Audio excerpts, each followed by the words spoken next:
अत्यंत अटीतटीच्या सामन्यात फुलेवाडी फुटबॉल मंडळावर वर्षा विश्वास तरुण मंडळानं विजय मिळवत या हंगामातील पहिल्या फुटबॉल सामन्यात आपली ताकद दाखवली। तर सायंकाळी शिवाजी तरुण मंडळ आणि संध्यामठ यांच्यातील सामना एकतर्फी ठरला। शिवाजी तरुण मंडळानं संध्यामठवर अर्धा डझन गोल करून या स्पर्धेत आपली वाटचाल कशी राहणार हे दाखवून दिलं। तत्पूर्वी माजी आमदार मालोजीराजे छत्रपती, मधुरिमाराजे छत्रपती यांच्यासह मान्यवरांच्या हस्ते केएसए लीग ए डिव्हिजनच्या फुटबॉल स्पर्धेचं उद्घाटन झालं।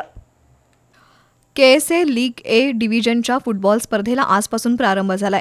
केएसएचे अध्यक्ष माजी आमदार मालोजीराजे छत्रपती, मधुरिमाराजे छत्रपती, यशस्विनी राजे छत्रपती, यशराज राजे छत्रपती, तेज घाटगे, अभिजित तायशेटे, पोलीस निरीक्षक संजीव झाडे, माणिक मंडलिक, अमर सासणे, राजेंद्र दळवी यांनी किक ऑफ करून यंदाच्या फुटबॉल हंगामाला प्रारंभ केला।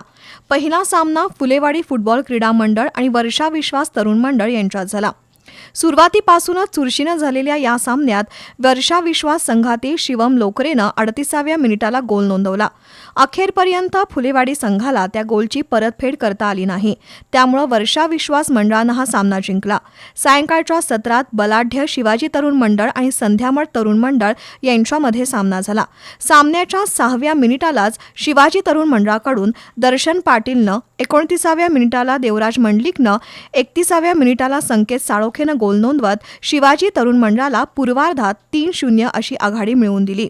उत्तरार्धात संध्यामठकडून आक्रमक चढाया झाल्या, पण नियोजनातील अभाव, चुकीचे पासेस यामुळे त्यांच्या गोलच्या संधी वाया गेल्या।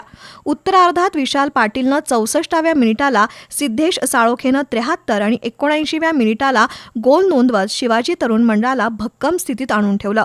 दरम्यान संध्यामठकडून इलिन्स शर्मानं एका गोलची परतफेड केली, पण शिवाजी तरुण मंडळानं 6-1 गोल फरकातून संध्यामठ संघावर एकतर्फी विजय मिळवला।